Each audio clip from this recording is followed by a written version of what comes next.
Welcome to McNiff Sports. Hopefully the first one didn't scare you off too much. Now you're back for the second edition. Let's get right into it.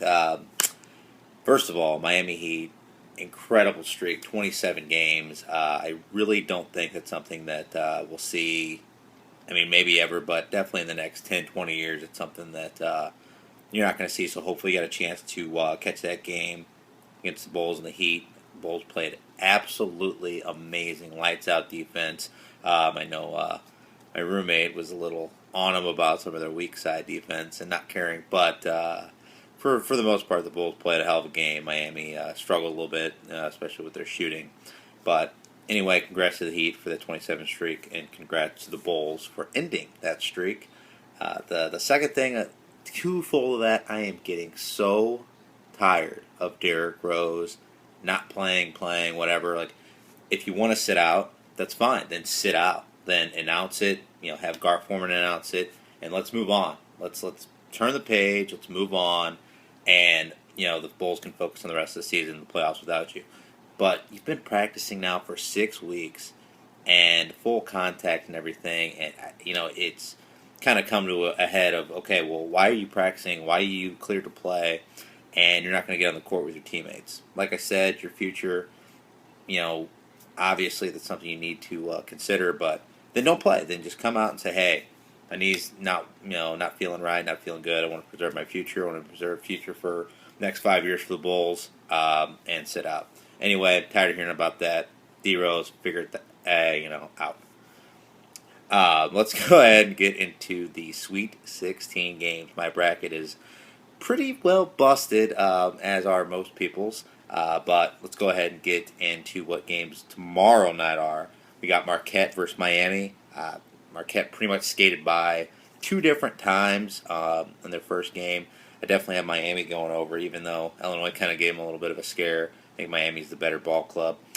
Next, we have Ohio State versus Arizona. Kraft came up big for the Ohio State Buckeyes, but I think I'm going to pick, let's go Arizona. I think Arizona can pull off the upset of Ohio State. Still not that big on the Big Ten. I think they have a lot of teams, a lot of good teams, but not a great team, so I can still see Arizona doing some damage for Ohio State. Now, Syracuse, Indiana. I have Indiana going to the final, so going to have to pick Indiana. Can't really ever count out Jim Boeheim, but I think Indiana has a better talent with Zeller and Oladipo and everyone like that, and I think they get the job done tomorrow night. Now, the game, kind of get into it a little bit here. LaSalle versus Wichita State. Now, clearly they did a good job, TBS, by putting in the game at a 9:17 Central Time start.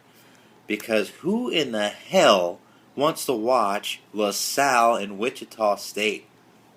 I won't watch a second of that game aside from maybe to see who won.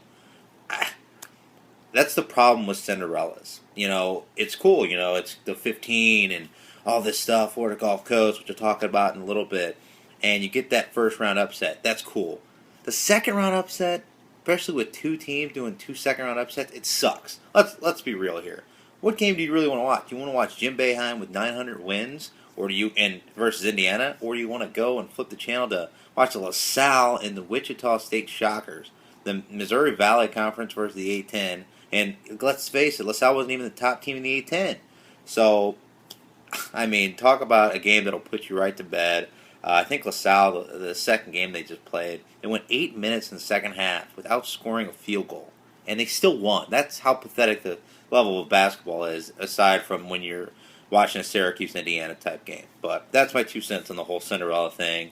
It's cool in the beginning, but you want to see the David versus Goliath. You might want to see a Goliath versus Goliath, obviously.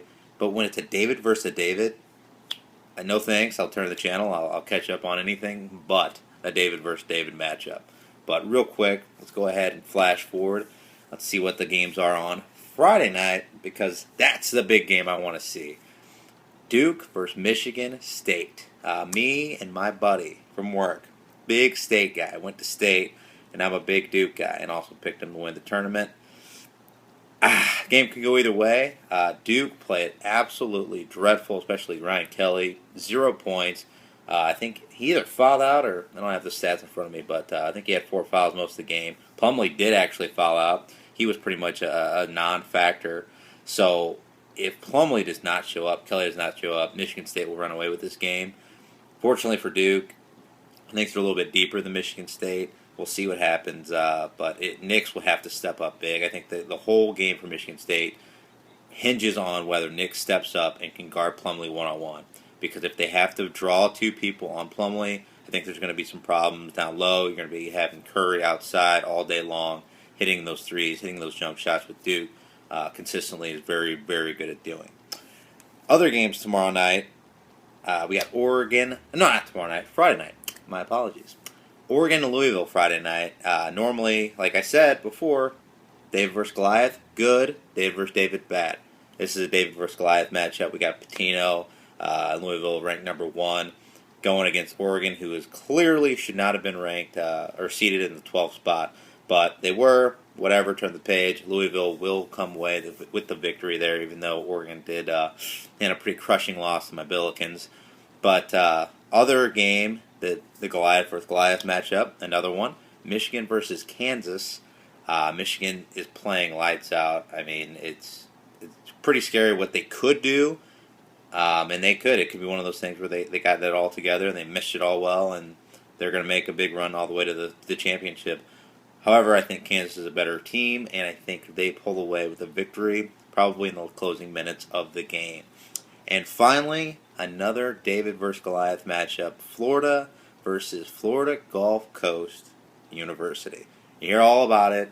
19 years old, I think the university is. It's on the beach. It's great. This is their only second year. They're even eligible for the tournament. But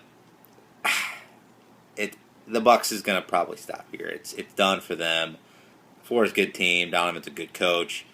You have that factor of surprise, especially with Georgetown. Georgetown just flat out probably didn't come to play. They thought it was a pushover game, which is terrible. You shouldn't do that. But there's no doubt in my mind that I think Billy Donovan does not have this Florida squad, ready to play and will beat and pull away with that game pretty handily. If they don't, hey, I'm kind of rooting for Florida Gulf Coast a little bit. I like their coach. Kind of tired of hearing about a supermodel wife. Like, good for you, buddy, but I think we can turn the page. You have a supermodel wife. You're a D1 basketball coach. Awesome. But when it comes down to it, Billy Donovan's going to pull this one off, and they're going to advance to the Elite Eight.